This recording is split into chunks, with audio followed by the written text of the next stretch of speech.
Today we're cooking something very special to my family after the first day of Raya. Eating rendang, lontong and ketupat and all of the rich food. On the second day, it's traditional in my family to have Asam Pedas Daging Tetel. This was something that I learned from my arwah nenek, and it comes out not only during Raya but also during special occasions. Daging tetel is actually all of the trimmings of the beef. So the fatty bits, the tendons and all of the cuttings of a beef, from the tenderloin to the chuck to any parts that no longer is required. This is what daging tetel is. But in our family, not everybody likes the fatty bits. So we also have the tenderloin itself, which is chunks of beef. So the first thing we need to do is actually just parboil it to kind of remove all of the impurities. So after a couple of minutes of boiling, you can take out the beef and then just drain it.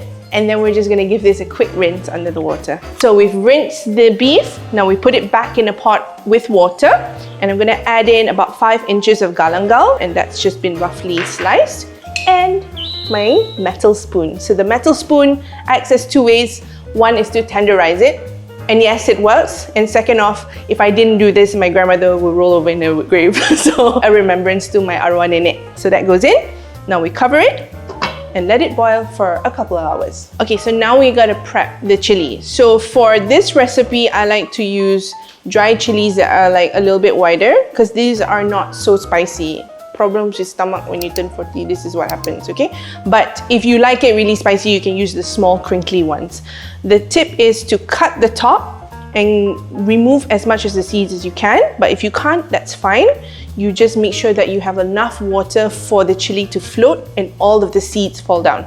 Then you chuck that away. The tip is to add in some white vinegar. So this again cleans off the impurities and also reduces the spice level in the chilies itself. So now we're going to assemble the rempah. The chili is nice and soft, so we're going to blend that. And along that as well, we're going to blend some onion, some garlic and some ginger. And quite a fair bit, because the rempah is what makes the flavor of the asam pedas. And asam pedas is sour, spicy, and of course umami. The consistency of your blended items is smooth. The smoother it is, the more garing or easier for it to be sauteed, so all the flavors come out, and then it will cook a lot faster. Usually in my family, we serve it with ikan kering or ikan masin. But if you are not using or you're not a fan of ikan masin, you do need to add in a little bit of belacan to the asam pedas to create that little bit of umami. I'll use the oil to flavor and enhance the asam pedas. Okay, so that's a little bit of a trick. So after we've fried the ikan kering, we're going to saute the blended items, nice and fragrant and a little bit caramelized. So that takes a little bit of time, a little bit of love, a little bit of effort, but it will yield a beautiful base for our stew or our asam pedas. So when the blended items is like thick and there's a bit of color, we can now add in our chili.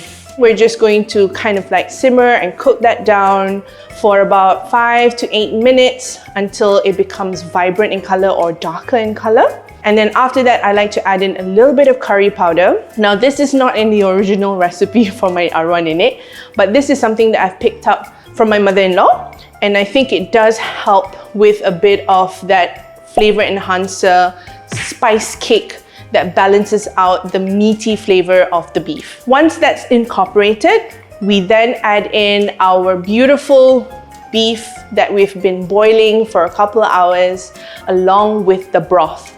And that will help kind of perfume and just make the stew of asam pedas. So I'm using tamarind paste as well as tamarind slices. The tamarind paste is basically the base, right? So it's very strong, it's very thick, and then the tamarind slices is kind of like the high note, something fresh, something crispy, so it has a little bit of a sweetness to it. So these two combined really creates the depth of flavor in terms of sour.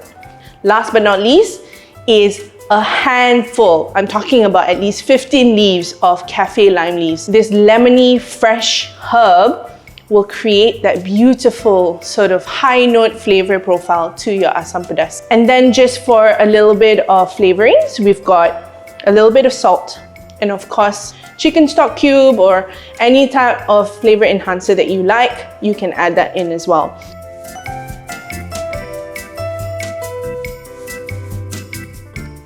Let's dig in. Oh my god. Soft, spicy, sour, that, and just fragrant from all of the herbs. That is it. It reminds me so much of my family and get-togethers. What a special dish. Selamat Hari Raya. Maaf Zahir dan Batin. Until next time.